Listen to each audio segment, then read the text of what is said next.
তোমার অন্তরে দুনিয়ার কোনো লোভ লালসা, কোনো দুর্নীতি, সুনীতিবাদের দুর্নীতি অর্জন হবে না। কারণ হায়াত আমার সীমিত, হায়াত আমার সীমিত, রিজিক আমার নির্ধারিত, মরণ আমার অবধারিত। আল্লাহ আমাদের সবাইকে ইখলাস ওয়ালা হিসাবে কবুল করে। আবার বলেন আমিন। তো বলেন তো ভাইরা, উম্মতে মুহাম্মদীদের জাহান্নাম থেকে বাঁচার পথ কয়টা? আবার কোন কয়টা? আরেকবার কোন কয়টা?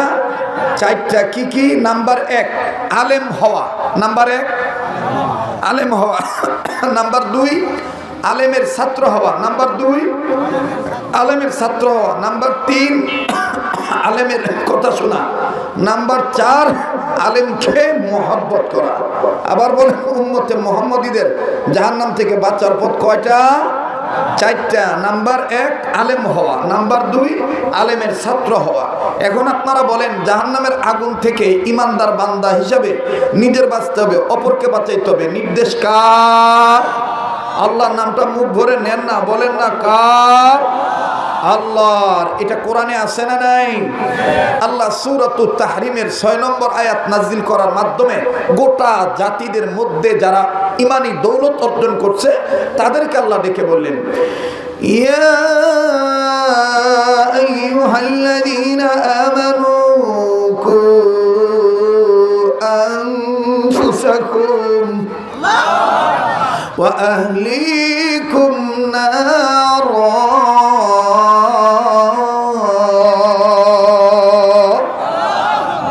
মুমিনগণের সামনে কোরআন তেলাওয়াত করলে মুমিনের ঈমান বাড়ে না কমে? বাড়ে।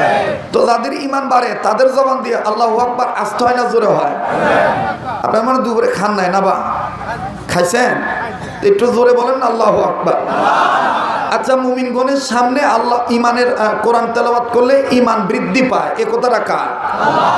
ওয়া ইযা তুলিয়াত আলাইহিম আয়াতু যাদাতহুম ঈমানা।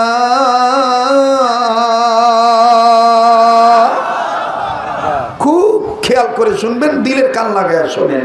আল্লাহ বলেন, ওগো নবী, মুমিনগণের সামনে যখন কোরআন তেলাওয়াত করা হয় তাদের ঈমান বেড়ে যায়, এ কথা কার? আল্লাহ এই আয়াতের মধ্যে পুরাপুরি কয়েকটা গুণের কথা বলেছেন। মুমিনগণের গুণের মধ্যে এটাও অন্যতম গুণ, তাদের সামনে কোরআন তেলাওয়াত করলে আমি আল্লাহর ভয়ে তাদের দিল নড়ে ওঠে, তাদের কাছে থাকা ঈমান বেড়ে যায়। এখন বলেন, যাদের ঈমান বাড়ে তাদের জবান দিয়ে আল্লাহু আকবার আসতে হয় না জোরে হয়? আচ্ছা, আল্লাহু আকবার বলা লাগবে, এই নির্দেশ কার? আমাদের সমাজে অনেক লোক বলে আল্লাহু আকবার অমুক দলের স্লোগান, নাউযুবিল্লাহ বলে আল্লাহু আকবার অমুক ব্যক্তির স্লোগান। না, কোনদিন আল্লাহু আকবার কোন দলের স্লোগান নয়, কোন ব্যক্তি কেন্দ্রিক স্লোগান নয়। আল্লাহু আকবার বলতে হবে, নির্দেশ আমার আল্লাহর। কথা বলেন ঠিক কিনা? ইয়া আইয়ুহাল মুদাথথির কুম ফাআনদির ওয়া রাব্বাকা ফাকাব্বির। আমি কি বানায় বলতেছি? আল্লাহু আকবার বলতে হবে, এই নির্দেশ আল্লাহ তার হাবিবকে করেছেন। আল্লাহ তার হাবিবকে আদর করে ডাক দিয়ে বলেন, ও চাদরওয়ালা, আপনি দাঁড়ান, আপনার রবের মাহাত্ম্য ঘোষণা করেন, তাকবীর দেন, আল্লাহু আকবার বলেন।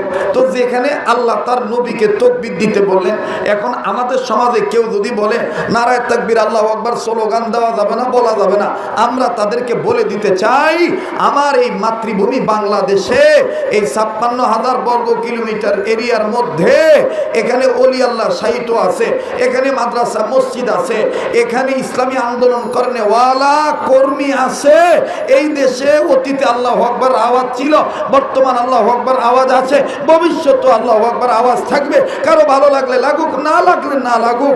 কোন ব্যক্তির চোখ রাঙানিতে মুসলমানের সন্তানেরা ভয় পেয়ে আল্লাহু আকবার বলা বাদ দিতে পারে না, পারবে না। কথা বলেন ঠিক কিনা?